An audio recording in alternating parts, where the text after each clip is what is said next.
والله الذي لا إله إلا هو من أصعب المواقف، من أصعب المواقف اللي مرت علي في طريق الدعوة إلى الله اتصالات الأمهات والآباء. لما تتصل أم تبكي. قبل 3 أيام في الجمعية يتصل علينا رجل كبير في السن يقول تكفون عندي ولد عمره 16 سنة مدمن حشيش، يضربني ويضرب أمه ليل مع نهار. هذا مدمن حشيش. والله أعرف رجل وأعرف شاب أقسم بالله سليم معافى، دخان ما يدخن، لكنه عاق والعياذ بالله. بينه وبين أمه، أعرف أمه تجاوزت 80 سنة والله ما تقدر تمشي، إنها بعض الأحيان تحبو حبو. بينه وبين أمه عشان يروح يشوف أمه ويسلم عليها 20 دقيقة إلى 25 دقيقة، سنة أو أكثر من سنة ما دخل على أمه ولا سمعت صوته. من الصباح إلى المساء هذه الحرمة يحكوني عن حالها، والله من الصباح إلى المساء يمكن قرابة السنة. والله لو قتلها ولدها لن تسامحه ولن تغفر له، ما جاها.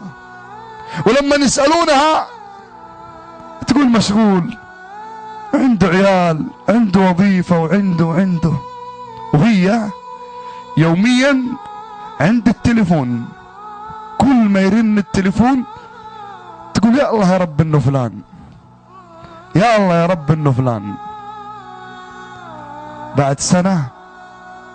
بعد سنة ما زارها ولا سمعت صوته. قالت هذه الحرمة العجازة اللي والله مشي ما تقدر تمشي، قالت شيلوني لفلان ابغى اشوفه واسمع صوته، وان شاء الله ما اجلس بعد هذه الشوفة وبعد هذه الزيارة دقيقة واحدة. وشالوها لولدها.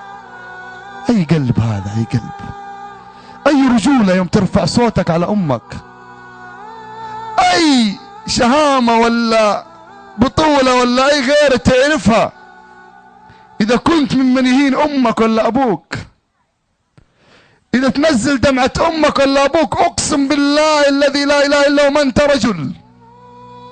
والله العظيم ترفع صوتك على ام ولا على اب انك من اهون خلق الله، والرجولة التي اتصفت بها انك ما تستاهلها. وقضى ربك الا تعبدوا الا اياه وبالوالدين احسانا. فين رجولتك؟ فين شهامتك؟ 9 شهور في بطنها تغسل الأذى، تغسل أذاك بيدها، تشوف تجلس معاها على صحن واحد، تجي تبغى تاكل اقسم بالله انها ترفع يدها عشان تقول لي يكون نفسه فيها وانا احط يدي عليها. ونجي ونرفع اصواتنا، ويجيك بعض المتفلسفين يا اخي ابويا وامي مو مفهميني. ابوك وامك مو مفهمينك. والله باب عظيم من ابواب التوفيق والفلاح.